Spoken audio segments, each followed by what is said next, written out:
వరంగల్ జిల్లా నర్సంపేట పట్టణంలో నిర్మించిన ఆడిటోరియంను వెంటనే ప్రారంభించాలని నిరసన కార్యక్రమాన్ని చేపట్టారు బీఆర్ఎస్ శ్రేణులు. ఈ సందర్భంగా వారు మాట్లాడారు.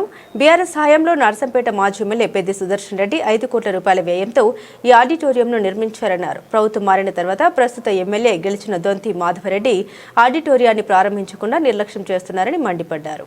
నర్సంపేట మాజీ శాసనసభ్యులు సుదర్శన్ రెడ్డి గారు నర్సంపేట చరిత్రలో ఏనాడు కూడా రానటువంటి డబ్బులు ఎఫర్డ్కో నిధులు నర్సంపేట మున్సిపాలిటీ పరిధిలో తీసుకురావడం జరిగింది.